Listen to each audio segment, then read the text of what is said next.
Friends, welcome to the new episode of my channel. My name is Ankush and you are watching Ankush the review.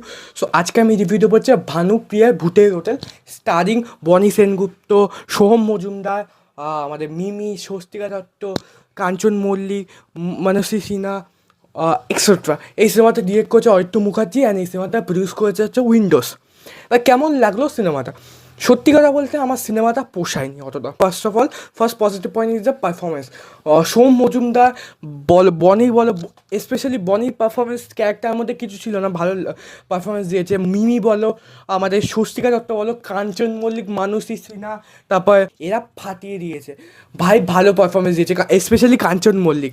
দ্বিতীয় positive হচ্ছে এর মধ্যে screen play dialogue কিছুটা আমার 20% screen play ভালো লেগেছে। প্রথম কথা, যে মেসেজটা দেওয়ার চেষ্টা করেছে এটা কিন্তু বেশ ভালো। অ্যান্ড এর মধ্যে যে কনসেপ্টটা সেটা কিন্তু নতুন ধরনের, যে একটা ভূতের বাড়ি, সে তার মানে মালিক জয়দীপ মুখার্জি তার উপর কেস করে দিচ্ছে। এবার দুটো অপোনেন্ট হচ্ছে মানে প্রেমিকা।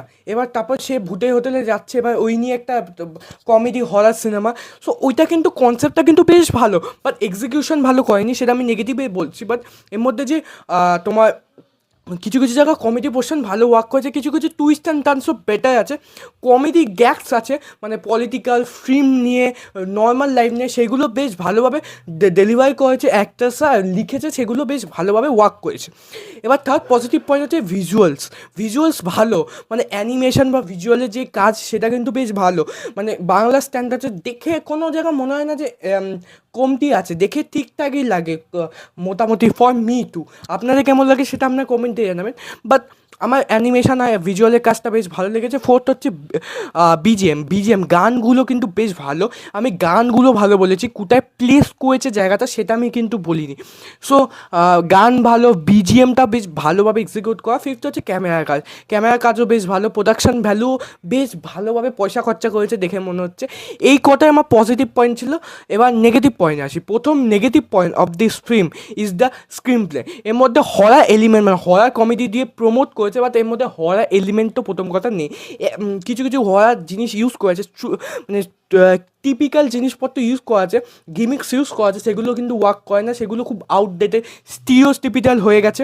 অ্যান্ড দ্বিতীয় হচ্ছে কমেডি। এর মধ্যে কমেডি কিছু কিছু জায়গা আমি বললাম 20% ওয়ার্ক করে, 80% of the comedy doesn't work, because লাইনগুলো এত ভালোভাবে দেওয়া হয়নি, জোর করে কাতুকুতুভাবে আসানোর চেষ্টা করেছে। অ্যান্ড এটা আমার হলে যত লোক ছিল ততজন কিন্তু হাসিও নি, মানে সিনেমাটা দেখে কেউ, কমেডি সিনেমা কেউ হাসছিল না। শুধু ওই কাঞ্চন মল্লিকা একটা কোর্টে এসএসসি একটা ডায়লগ ছিল না, ওইটা হেসেছে, বাট ওভারঅল কিন্তু কমেডি ভালো না। দ্বিতীয় হচ্ছে এর মধ্যে এতগুলো সাবপ্লট, এই স্ক্রিন প্লের মধ্যে এতগুলো সাবপ্লট, যেরকম এই সোম মজুমদার এ প্রেম, বনিয়া এ প্রেম, মানে মানে স্বস্তিকার ব্যাক স্টোরি, এদের সবার ব্যাক স্টোরি, তারপরে এই হোটেলে ব্যাক স্টোরি, এত কিছু সাবপ্লট ঢুকাতে যে কোনো জায়গায় ফোকাস করতে পারিনি। অ্যান্ড মনে হচ্ছিলো যে সিনেমাটা এপিসোডিক ওয়েতে ওয়ার্ক করছে, কোনো জায়গায় ভালো ফিনিশ নেই, এপিসোডগুলো ভালো করে ফিনিশ নেই। ক্লাইম্যাক্সে যে একটা টুইস্ট দিয়ে একটাকে ফিনিশ করে যদি বলি, সো আমার ওটা ভালো লাগেনি। নেক্সট নেগেটিভ পয়েন্ট যেটা বলবো সেটা হচ্ছে এর মধ্যে গানগুলো শুনতে খুব ভালো লাগে, বাট গানগুলো প্লেসমেন্ট না খুব বাজে। তুমি দেখো বহুরূপীতে যে ডাকাতিয়া বাসি ওয়ার্ক করেছে সেটা এখনও সাকসেস, মানে রিপিট করার চেষ্টা করছে। রক্তবীজ টুয়ে মাঝে গান, মানে একটা ইম্পর্টেন্ট সিন মাঝখানে গান, রোম্যান্টিক সিন, এটা উইন্ডোজের স্টাইল না। আইনো ভেঙেছে, বাট এত ভেঙেছে যে এইগুলো আমার মনে হয় না উইন্ডোজের থেকে আমরা এক্সপেক্ট করতে পারি। দিস ইজ সুপার স্টিরিওটিপিক্যাল লাগছে।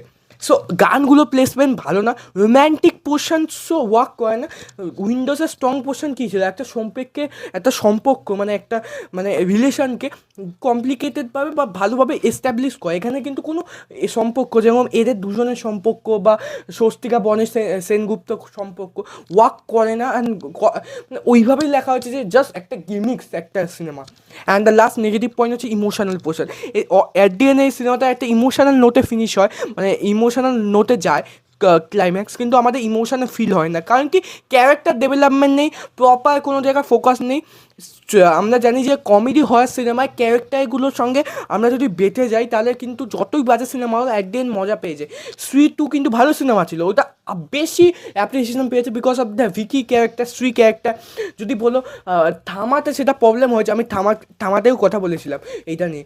বা তুমি মুনজিয়াতে বলো মুনজিয়া, সো এইখানে না ক্যারেক্টার ডেভেলপমেন্ট হয়নি, যেন ইমোশনাল পোর্শন ওয়ার্ক করছে না। সো ওভারঅল আমি সিনেমাটা রেট দেবো 10/2.5 স্টার। ওভারঅল আমার মনে হয় না এই সিনেমাটা আপনি দেখে এন্টারটেইন হবেন, সিনেমাটা একদিন আপনাকে একটু বোর করবে। সিনেমাটা কিন্তু বড় না অতটা, বাট সিনেমাটা এত গিমিক্স করেছে, গান বাগেরা এত রোম্যান্টিক পোর্শন ইউজ করেছে, আপনার মানে ওই ইরিটেশন ব্যাপারটা আসবে যেটা অক্টোবিস 2 এর সময় এসেছিলো। বাট অক্টোবিস 2 ওভারঅল একটা মানে অঙ্কুশ আবিরের ওই টাসেলটা দেখে একটা সিনেমাটা উঠে গেছিলো, বাট এই সিনেমাটা না অতটা ওঠে না। এই সিনেমাটা আপনাদের রিকমেন্ড করি, আপনারা যদি হরার সিনেমা মানে হরার একটু এইটা নড়লে দেখো এই পর্দা নড়ছে আপনার ভয় পেয়ে যাচ্ছেন, তাহলে আপনাদের জন্য হরার ওয়ার্ক করতে পারেন। কমেডি এটা সাবজেক্ট ঠিক আপনার ট্রেলার দেখে কমেডির হাসি পেলে আপনারা যেতে পারেন।